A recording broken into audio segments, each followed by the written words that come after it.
नमस्कार, मेरा नाम है जितेंद्र चौहान और आप देख रहे हैं स्टेट मिरर हिंदी।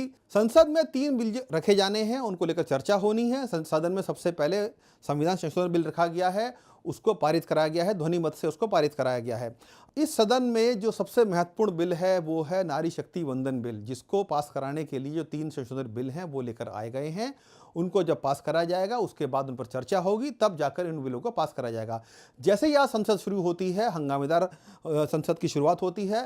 सबसे पहले जो बिल है उसको पटल पर रखा जाता है, उसके बाद से लगातार तमाम जो विपक्षी दल हैं वो इसका विरोध करते हैं। आपको बताते हैं हम क्रमवार तरीके से किस तरीके से संसद में आज जब ये सदन शुरू हुई, जो माननीय अध्यक्ष स्पीकर हैं वो उन्होंने सदन को बताया कि इन बिलों को पेश करा जाना है। और जब सबसे पहले जो बिल रखा गया था वो था संविधान संशोधन बिल, उसके बाद ही जो दूसरे बिल हैं उनको रखाया जाएगा और चर्चा की जाएगी उनको। जब सदन की शुरुआत हुई उसके बाद सबसे पहले जो कांग्रेस के वरिष्ठ सांसद हैं के.सी. वेणुगोपाल, उन्होंने इस पर अपनी बात रखना शुरू करी और उन्होंने क्लियरली ये कहा कि हम तीनों बिलों का विरोध करते हैं, क्योंकि जो बिल हैं वो कहीं न कहीं संविधान की जो एक धारा है उसको सही नहीं मानते हैं और जनता के लिहाज से ये बिल ठीक आगे रहने वाले नहीं हैं। उसके बाद जैसे ही बिल पेश किया जाता है, समाजवादी पार्टी के सांसद धर्मेंद्र यादव जो ये कहते हैं कि हाँ, ये जो तीनों बिल हैं संविधान के खिलाफ हैं, तीनों बिलों को वापस लिया जाए, मुस्लिम महिलाओं का भी इसमें शामिल कर उन्होंने आरक्षण दिया जाना चाहिए। उनका साफ तौर पर यह कहना था कि इस बिल में कहीं ना कहीं जो खामियां हैं वो दूर होनी चाहिए। खास तौर से उनके समाजवादी पार्टी के अध्यक्ष अखिलेश यादव, उन्होंने महिलाओं को लेकर उन्होंने कहा कि आधी आबादी में नहीं आती हैं महिलाएं, कहीं ना कहीं जनगणना के आधार पर जो बिल है उसको लेकर आया जाना चाहिए और समाजवादी पार्टी ने पुरजोर तरीके से इसका विरोध किया है। अखिलेश यादव के जवाब में तुरंत अमित शाह खड़े होते हैं और उन्होंने कहा है कि समाजवादी पार्टी के नेता जो बात कह रहे हैं, हम उनकी बात को क्लियर करना चाहते हैं कि जो भी जनगणना इस टाइम हो रही है वो शुरू हो चुकी है और जाति के आधार पर इस वक्त जनगणना की जा रही है और सभी को इसमें शामिल किया जा रहा है। अभी सिर्फ उनका ये कहना था अमित शाह का कि सिर्फ जो घरों की जनगणना की जा रही है, कि जो जितने एक एरिया में मकान बने हुए हैं उनकी पहले गणना की जा रही है, उसके बाद ही जाति धर्म के आधार पर जो है जो जनगणना है वो की जाएगी। लेकिन जिस तरीके से सपा की जो बात थी इसमें, वो ये लगातार कह रहे थे कि महिलाओं को लेकर, खासतौर से मुस्लिम महिलाओं को लेकर वो अपनी बात रखना चाह रहे थे, तो इस पर कहीं ना कहीं टीका टिप्पणी दोनों तरफ से देखने को मिली। और अखिलेश यादव को जवाब देते हुए अमित शाह ने कहा कि आप चाहे तो अपनी तरफ से सारी मुस्लिम महिलाओं को टिकट दे सकते हैं, किसी ने रोका नहीं है आपको।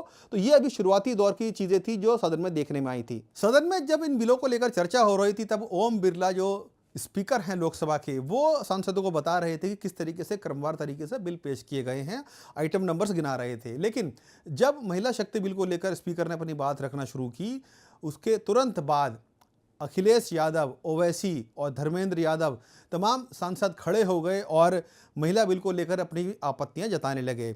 उसके तुरंत बाद कहीं ना कहीं जो अमित शाह हैं और उनके बीच में खास तौर से धर्मेंद्र यादव और अखिलेश यादव के बीच को लेकर जब वो सवाल कर रहे थे तो अमित शाह खड़े होते हैं और जवाब देते हैं उनको। कहीं ना कहीं तीखी नोकझोंक देखने को मिलती है। अखिलेश यादव का ये कहना था कि महिलाओं को लेकर जिस तरीके से सरकार खासतौर से मुस्लिम महिलाओं को लेकर बांटना चाह रही है वो ठीक नहीं है। वहीं धर्मेंद्र यादव ये बात कह रहे थे कि समाजवादी पार्टी सबसे बड़ी हितैषी पार्टी है मुस्लिम महिलाओं को लेकर। उसके जवाब में अमित शाह ने उनको जवाब देते हुए कहा कि आप अपनी पार्टी में तमाम महिलाओं को पूरी टिकट दे दीजिए, किसने रोका है। तो ये कुछ टिकट टिप्पणियां सदन में हुई हैं बिल पेश होने से पहले ही, और कहीं ना कहीं ये अंदाज़ा लग चुका है कि जब महिला बिल लेकर आया जाएगा सदन में, बहस खूब होगी और टिकट टिप्पणियां भी खूब होंगी। लेकिन आज की अगर बात करें तो शुरुआत में ही इस बिल को लेकर जब चर्चा हो रही थी तो कहीं ना कहीं समाजवादी पार्टी के नेता अखिलेश यादव, धर्मेंद्र यादव और AIMIM के प्रमुख असदुद्दीन ओवैसी महिला बिल को लेकर कहीं ना कहीं सरकार को घेरने लग गए। टिक्का टिप्पणियां हुई। अखिलेश यादव ने कहा कि हम सबसे बड़ी हितैषी पार्टी है मुस्लिमों की और पार्टियों में हमने टिकट भी दिए हैं।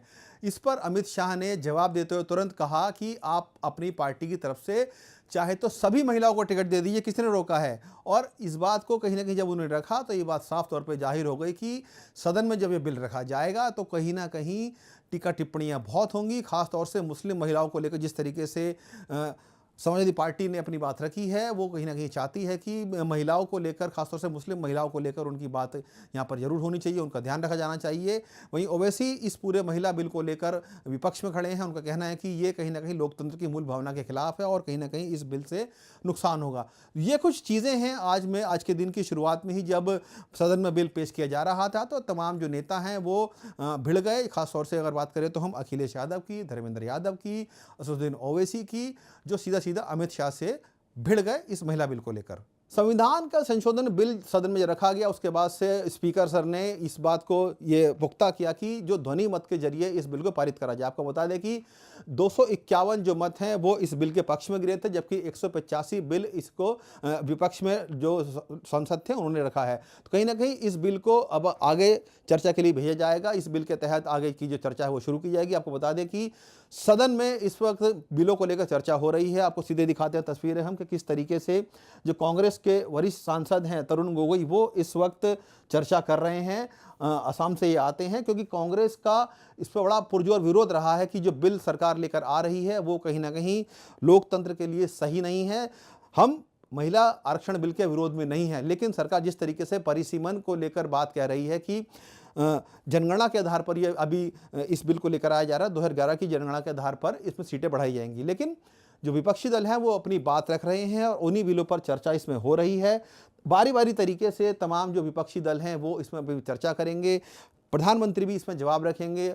अमित शाह को पूरी कमान दी गई है कि वो इस बिलों को लेकर अपनी बात सदन में रखेंगे, समझाएंगे कि आखिर जो तीनों बिल लेकर आए जा रहे हैं वो कितने महत्वपूर्ण हैं।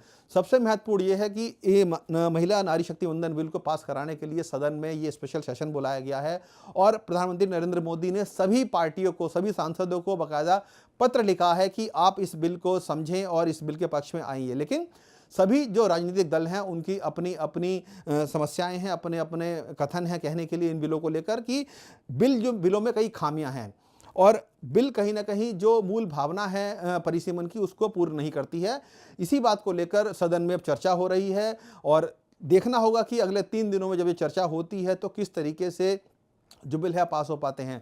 हर दल के अपने अपने पहलू हैं, अपनी अपनी बातें हैं इस बिल को लेकर, लेकिन कुल मिलाकर इतना जरूर कह सकते हैं कि नारी शक्ति वंदन जो बिल लेकर आया जा रहा है वो महिलाओं के उत्थान के लिए है। हालांकि सरकार ये दावा कर रही है कि इस बिल के आने के बाद से अभी करीब 850 के लगभग जो सीटें हैं वो हो जाएंगी, जिनमें से 33% जो है महिलाओं को दी जाएंगी।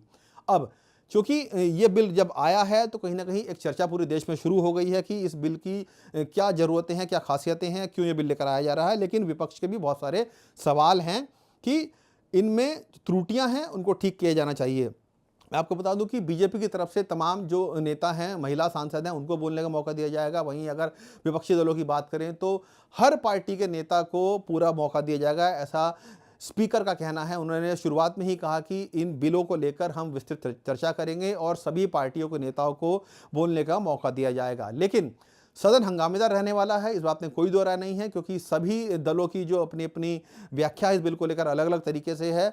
जो पूरा विपक्ष है वो ये चाहता ज़रूर है कि बिल पास हो, लेकिन वो ये चाहता है कि जो उनकी बातें हैं अपने अकॉर्डिंग इस बिल में शामिल की जानी चाहिए, क्योंकि उनका ये कहना है कि बीजेपी अपने फ़ायदे के लिए इस बिल को लेकर आ रही है, ना कि महिलाओं के उत्थान के लिए।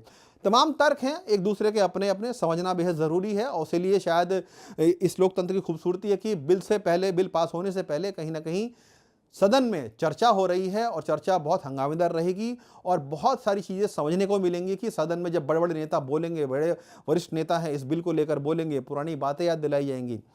समझना बहुत ज़रूरी होगा और कहीं ना कहीं जनता को भी ये बात का पता चलेगा कि इस बिल में आखिरकार उनके लिए क्या क्या वाकई में महिलाओं के उत्थान की जो सरकार बात कह रही है वो संसद के जरिए पूरी होगी, या फिर ये बिल कहीं ना कहीं सिर्फ एक झुंझुना बनकर रह जाएगा कि महिलाओं को दे तो दिया गया है आरक्षण संसद में, लेकिन क्या वो वाकई में उनके लिए साबित हो पाएगा अच्छा वरदान, या फिर क्योंकि सदन में जो बात अभी कही है पार्टी ने कि 15 सालों के लिए शायद इसको टेस्टिंग के लिए देखा जाएगा, उसके बाद इसको हो सकता है आगे एक्सटेंड कर दिया जाए। तो बहुत सारे प्रश्न हैं, बहुत सारे सवाल हैं लोगों के और सांसदों के कि इसमें बिल में आखिर ऐसा क्या है जो बिल लेकर जो बीजेपी है इतनी जल्दबाजी कर रही है। तो देखना बहुत दिलचस्प होगा कि इस बिल को लेकर जो सदन में चर्चा चल रही है उसमें क्या कुछ निकल कर सामने आता है।